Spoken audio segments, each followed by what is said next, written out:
deskripsi perancangan perangkat lunak dari mata kuliah rekayasa perangkat lunak. Di sini topik yang kami bahas yaitu pembangunan sistem informasi berbasis mobile untuk pendaftaran sidang tugas akhir. Adapun teman-teman saya yang membantu dalam menyelesaikan laporan tersebut adalah Bambang Tribuono, Gazi Gusti Ulaksono, Alvin Anugrah, Ruliazani, dan Dwi Setia Wiratomo. Ya, di bab pertama ini yaitu pendahuluan, ada tujuan. Dokumen deskripsi perancangan perangkat lunak atau DPPL bertujuan untuk mendefinisikan perancangan perangkat lunak pendaftaran sidang tugas akhir yang akan dikembangkan. Dokumen DPPL tersebut digunakan oleh pengembang perangkat lunak secara acuan untuk implementasi pada tahap selanjutnya. Yang kedua, ada ruang lingkup. Perangkat lunak pendaftaran sidang tugas akhir tugas akhir dikembangkan dengan tujuan untuk yang pertama menangani fungsi daftar akun, yang kedua menangani fungsi login, yang ketiga menangani pengelolaan pendaftaran sidang, yang keempat menampilkan hasil dari jadwal sidang dan berjalan pada lingkungan dengan platform Android dan iOS. Yang ketiga ada definisi dan akronim. Daftar definisi akronim dan singkatan pertama adalah DPPL, bisa disebut deskripsi perancangan perangkat lunak, disebut juga software design description atau SDD, merupakan deskripsi dari perancangan perangkat lunak yang akan dikembangkan. Dokumen ini merupakan lanjutan dari SKPL. Yang kedua, pendaftaran, proses atau cara seorang untuk pencatatan dalam daftar ke suatu sistem. Yang ketiga, mahasiswa, sebutan bagi orang yang sedang menempuh pendidikan tinggi di sebuah perguruan tinggi yang terdiri dari sekolah tinggi, akademi, dan yang paling umum adalah universitas. Yang terakhir adalah dosen pembimbing pendidikan profesional dalam perguruan tinggi untuk membantu mahasiswa dalam pembuatan tugas akhir. Lalu selanjutnya ada di perancangan sistem. Nah, yang pertama ini adalah ada perancangan arsitektur. Nah, di sini ada isi dari sesuai kolom-kolomnya, yaitu yang pertama itu ada dari presentatif, business logic, dan data access. Nah, di sini ada dari bagian-bagiannya. Di presentatif ini ada dari boundary-nya dari GUI-nya. Lalu di business logic ini ada dari kontrol sistemnya itu. Selanjutnya ada juga data access yang dari entitas dari data user. Lalu selanjutnya ini ada perancangan rinci. Yang pertama ini adalah use case dan sequence diagram. Ini adalah isi dari use case diagram yang dibuat dari aplikasi ini.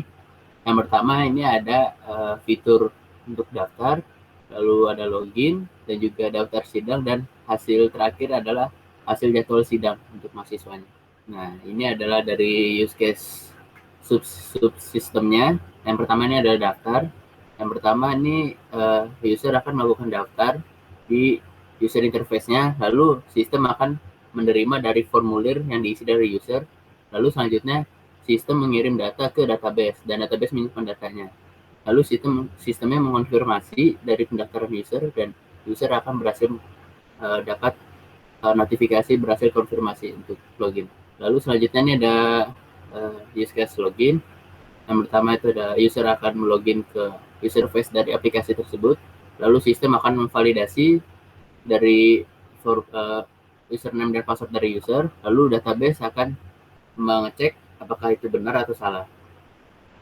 Selanjutnya itu ada daftar sidang. Nah, di sini user akan melakukan daftar sidang di user interface aplikasinya. Lalu selanjutnya sistem akan di user interface itu akan mengirim ke sistem. Sistem ini nanti akan mengirim data ke sistem database-nya, dan database-nya akan menyimpan data dari user tersebut. Lalu sistem akan mengembalikan konfirmasi berhasil ke user interface-nya. Lalu selanjutnya ini ada hasil jadwal sidang. Di bagian sini user akan melakukan input nama atau NIM untuk mencari jadwal sidangnya.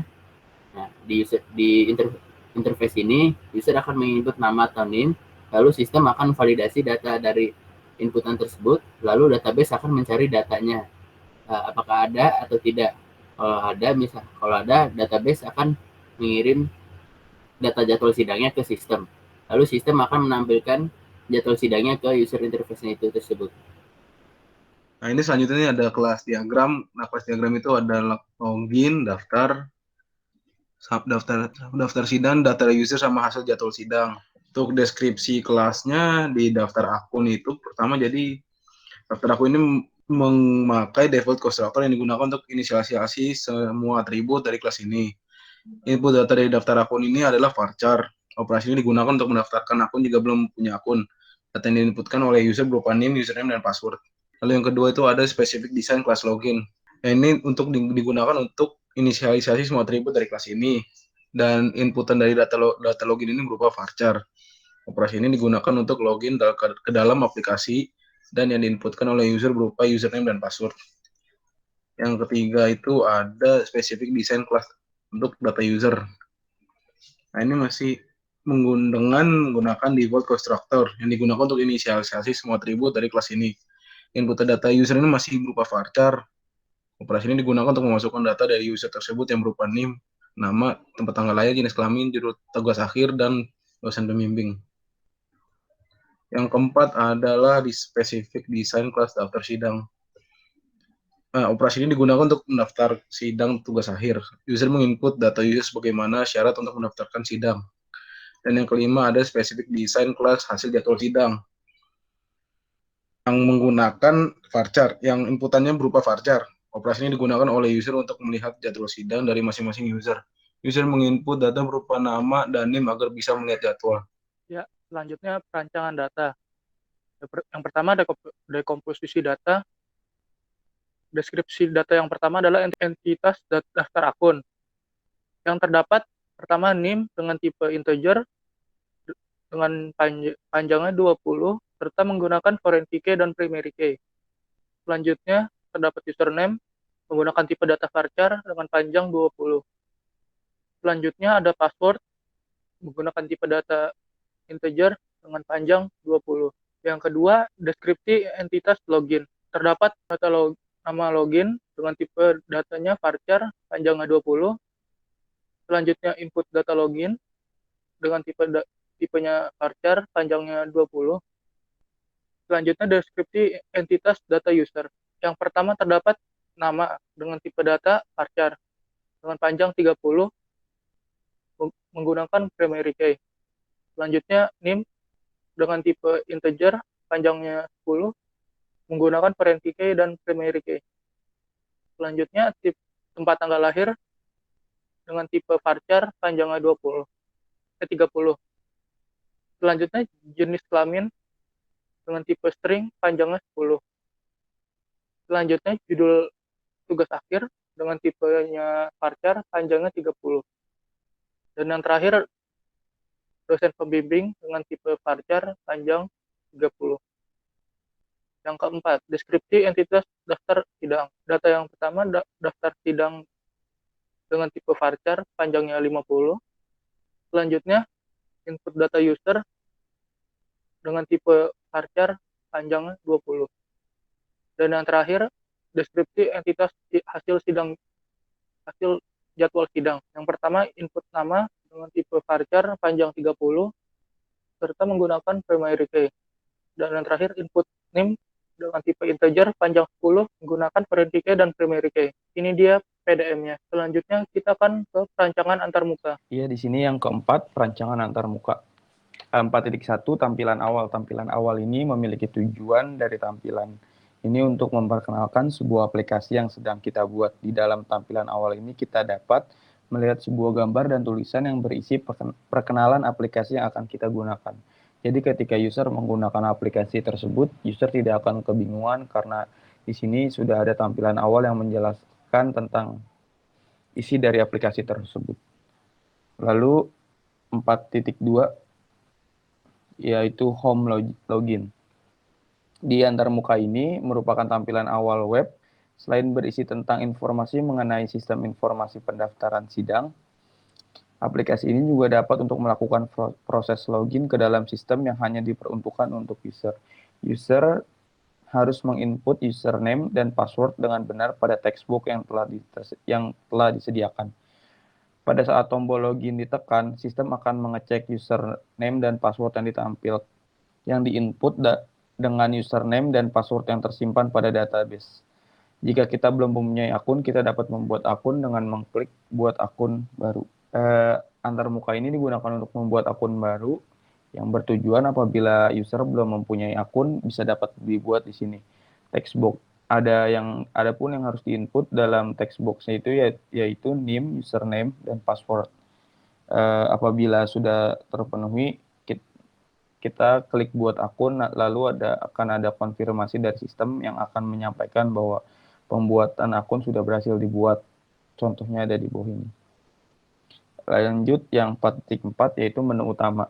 Antarmuka ini merupakan halaman khusus untuk para user dalam mengakses halaman yang ada pada menu utama ini. Pada menu utama ini, user dapat mendaftarkan diri untuk pendaftaran tugas akhir, di mana jika kita klik halaman tersebut, kita akan